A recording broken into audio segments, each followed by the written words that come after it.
도로시는 부엌에 서서 이 모든 일이 언제 끝날지, 어떻게 이 상황에서 벗어날 수 있을지 생각하면서 약 10분 동안 신중하게 주전자를 씻었습니다. 그녀는 더 이상 자신의 결혼 생활을 믿을 수 없다고 느꼈고, 그로 인해 점점 더 우울해졌습니다.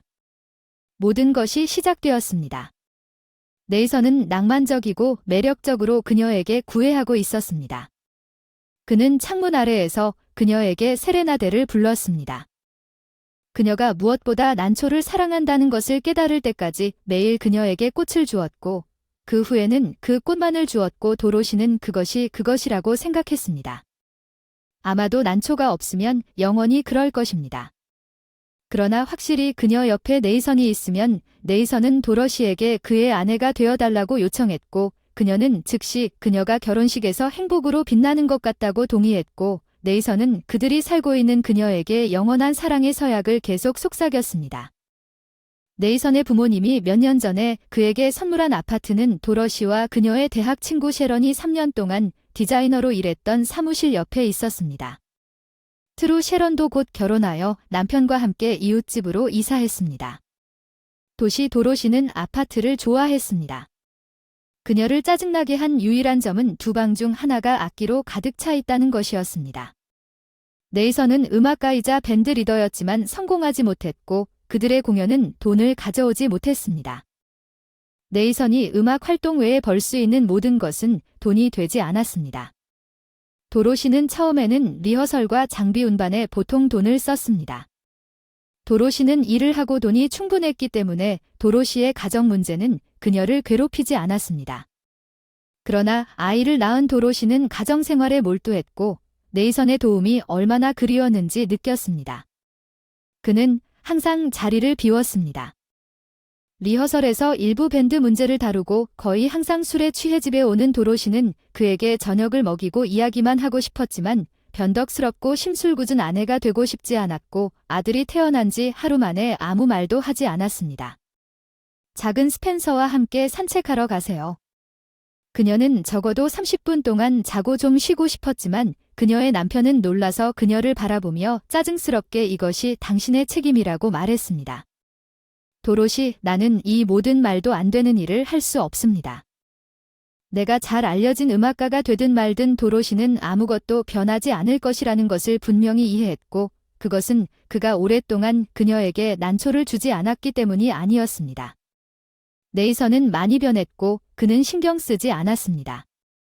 그녀와 스펜서 도로시는 남편과 마지막 대화를 나눌 준비가 되어 있었지만 재난이 닥쳤습니다. 장례식 도로시가 무감각하고 우울증에 빠진 후 그녀의 어머니가 병으로 사망했습니다. 나단은 다시 난초를 가져오기 시작했고 도로시는 이런 식으로 그가 지원하려고 노력하고 있다고 생각했습니다. 도로시는 그녀의 남편이 한 번도 가본 적이 없기 때문에 도로시는 거의 웃을 뻔했습니다. 지역 클럽 너머의 공연을 위해 멀리 갔지만 그녀는 말다툼을 하지 않았고 그들은 차를 사고 나머지 돈을 은행에 넣어 두었지만 물론 모든 것은 스펜서가 이가 나기 시작하기 전과 마찬가지로 계속되었고 도로시는 신음소리를 들으며 밤에 잠을 이룰 수 없었습니다. 도로시는 아기와 네이슨의 금지된 공연으로 인해 집에 돈이 추가되지 않았고 실제로는 자녀 용돈으로만 생활하는 그런 밤에 자주 결석했습니다. 어느 날 전화가 울렸고 도로시는 친구 샤론의 쾌활한 목소리를 듣고 매우 기뻤습니다. 남편과 곧 해외여행을 떠난다는 소식을 듣고 도로시에게 집에 머물면서 로키를 돌봐달라고 눈물을 흘리며 부탁했습니다. 스페니얼 도로시는 잠시라도 풍경의 변화를 갈망했기 때문에 기뻐하며 걱정을 털어놓았습니다. 셰런과 그녀의 친구는 단호하게 말했습니다. 다 됐다고 하더군요. 스펜서와 함께 우리에게 오세요. 휴가를 마치고 돌아올 테니 알아보겠습니다. 아마도 남편에게 돌아갈 필요는 없을 것 같습니다. 여기 남아서 일자리를 구하고 함께 살 수 있을 것입니다. 당신이 필요로 하는 동안 집은 크고 도로시는 급하게 물건 몇 개와 스펜서의 옷을 여행 가방에 넣기로 결심했습니다. 서류와 운전 면허증을 가져갔습니다. 그녀는 네이선에게 영원히 떠날 것이며 이혼 신청을 할 것이라는 메모를 남겼습니다. 도로시는 차에 유아용 시트를 설치하는 동안 밖이 어두워지고 추워지고 있다는 것을 깨달았습니다. 그녀는 도시 외곽에 있는 주유소로 차를 몰고 가서 연료통을 가득 채웠지만 수십 킬로미터 떨어진 곳에서 차가 멈췄습니다. 도보로 가장 가까운 정착지로 가려면 도로시가 전화를 걸었지만 운 좋게도 그 지역에는 연결이 없었고 지나가는 차들에게 경적을 울리고 신호등을 깜박이는 신호를 주려고 했지만 2시간이 지나도 아무도 멈추지 않았습니다. 그 밤 고속도로는 완전히 텅 비어 있었는데 멀리서 자동차의 불빛이 나타났습니다. 도로시는 절망에 빠져 도로로 달려가 손을 흔들었고 짚우는 여자 옆에 멈췄고 남자는 내렸습니다. 틀렸지만 도로시는 너무 춥고 피곤해서 혼란스러운 이야기 때문에 거의 말을 할 수 없었습니다. 그는 단지 그들이 어떤 이유로 그녀의 차가 고장났고 아기가 그 안에서 얼어붙고 있는 같은 도시로 가고 있다는 것만 이해했습니다. 당신의 물건과 아기와 아이의 카시트를 차에서 내려 내 차로 오세요. 어쨌든 우리는 같은 방향에 있으니 걱정하지 마세요. 당신이 있어야 할 곳으로 제가 데려다 드릴 테니 내일 견인 트럭을 부르시면 됩니다. 차를 역으로 가져가세요. 도로시는 즉시 차 안에서 얼어붙을 것이라는 전망에 동의했고 아기는 이미 차 안에 있던 그녀를 정말 겁에 질렸습니다. 남자는 자신을 그레고리라고 소개했습니다. 그는 그녀에게 자신과 같은 도시에 사는 부모님에게 갈 것이라고 말했습니다. 그녀의 친구인 그의 아버지는 그 도시에 새로운 지점을 열었고 그가 이전 지점을 맡고 있던 동안 그 남자는 미소를 지으며 자신의 부모가 자신의 욕망으로 그를 고문하지 않는다면 아마도 지구상에서 가장 좋은 사람이 될 것이라고 친절하게 덧붙였습니다. 빨리 그 사람과 결혼하려면 서두르지 않는 게 좋겠다. 도로시는 무뚝뚝하게 말했다. 그레고리는 놀라서 조심스럽게 실례합니다. 당신 자신의 경험에서 말씀하시는 겁니까? 도로시는 갑자기 낯선 사람에게 모든 것에 대해 말하는 것이 완전히 부끄러워졌고 가족의 행복에 대한 그녀의 꿈이 매일 무너졌다는 것을 느꼈습니다. 인생과 그녀는 고향에서 남편으로부터 도망쳐야 했고 모든 것이 큰 사랑으로 시작되었다는 것. 그레고리는 그녀의 말을 신중하게 들었고 한동안 그들은 조용히 운전했습니다. 도로시, 그가 갑자기 당신이 오늘 우리를 구해달라고 요청했습니다. 무엇을 도와드릴 수 있는지 말해주시면 제가 무엇을 할 수 있는지 알아보겠습니다. 그레고리는 도로시에게 옛날에 여자친구가 있었지만 그녀는 그를 그리스에서 온 더 부유한 사업가에게 맡겼고 그 후 그의 부모님이 그를 소개하기로 결정했다고 말했습니다. 그의 아버지의 회사에서 일하는 여자가 있었는데 그녀는 좋은 도덕 원칙을 가지고 있고 예쁘고 착하다고 생각했지만 그레고리는 단호하게 거절했고 이제 그들은 그에게 결혼의 필요성을 계속해서 상기시켜 주었고 그래서 그레고리는 그의 의견 계획이 훌륭했습니다. 일시적으로라도 그를 내버려두기 위해 그레고리는 도로시에게 그의 부모에게 함께 가서 그들 앞에서 신부 역할을 하자고 제안했습니다.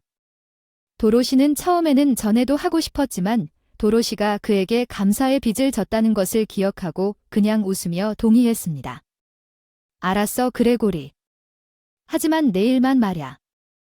그러면 내가 운전해서 가는 내 친구가 휴가를 떠나는데 내 아기를 맡길 사람도 없고 내 부모님도 다른 남자의 아기를 낳은 신부를 좋아하지 않으실 것 같으니까. 신부가 아이를 낳는다면 우리 부모님은 화내시지 않을 거라 확신하지만 어쨌든 동의해 주셔서 감사합니다. 그러면 내일 저녁에 그레고리가 도로시를 데리러 왔을 때 도로시가 그를 만날 준비가 되어 있는 모습을 보았습니다. 그녀는 감탄하며 그녀의 부모님이 그녀의 외모와 친절한 성격을 확실히 좋아할 것이라고 그녀에게 확신시켰습니다. 도로시는 웃으며 그레고리가 도로시를 그의 부모에게 소개했을 때 자신을 포기하지 않도록 말을 덜하겠다고 약속했습니다. 그는 그들이 그녀에게 얼마나 따뜻하게 인사하는지에 말문이 막혔습니다. 도로시는 그의 아버지의 회사에서 일했던 바로 그 여자였고 부모들은 도로시가 집에 돌아왔을 때 그들의 아들이 신부가 될 것이라고 잘 알고 있었고 샤론은 그녀에게 모든 것에 대해 질문했고 그레고리가 그녀의 친구가 자유 통치권을 준 공통 상사의 아들이라는 것을 알게 되었습니다. 도로시에게 자신의 감정을 잘 숨기지 않으면 어떻게 될지 말하더군요. 당신이 그레고리를 좋아하는 것 같군요. 그리고 그 사람이 우리와 짧은 시간 동안 함께 지냈지만 그도 당신을 좋아한다는 사실을 이제 간신히 알아차렸습니다. 과거를 잊거나 네이슨에 대해 잘못한 것에 대해 스스로를 처벌하는 것입니다. 당신은 우리와 함께 머물고 있습니다. 이혼하고 곧 당신의 시아버지가 될 내 상사를 위해 일하러 오세요. 우리는 스펜서를 여기 유치원에 보낼 것이고 모든 것이 괜찮을 것입니다. 이제 모두 자러 갈 예정입니다. 내일 일찍 비행기를 타야 하는데 샤론이 친구에게 음모를 꾸미며 윙크를 했고 사건은 샤론이 그레고리가 도로시를 방문할 것이라고 예측한 것과 거의 비슷하게 빠르게 전개되어 당신의 관계가 어떻게 진행되고 있는지 계속해서 알려드릴 것입니다. 매일매일 마침내 자신의 감정을 도로시에게 고백했고 도로시도 그 답례로 자신의 감정을 고백하자 그레고리는 자신과 아들을 차에 태워 부모에게 데려갔습니다. 아이가 있는데 그레고리의 엄마가 그들에게 다가왔을 때 도로시는 마음이 놓였습니다. 안녕 꼬마야, 나는 너희 새할머니야. 그녀는 상냥하게 말하고 스펜서에게 팔을 내밀었다. 도로시는 무슨 일이 일어나고 있는지 믿을 수 없었다. 영화는 영화가 아니었지만 그것은 그녀의 새로운 행복한 삶이었습니다. 그런데 네이선을 위한 자리는 없었습니다.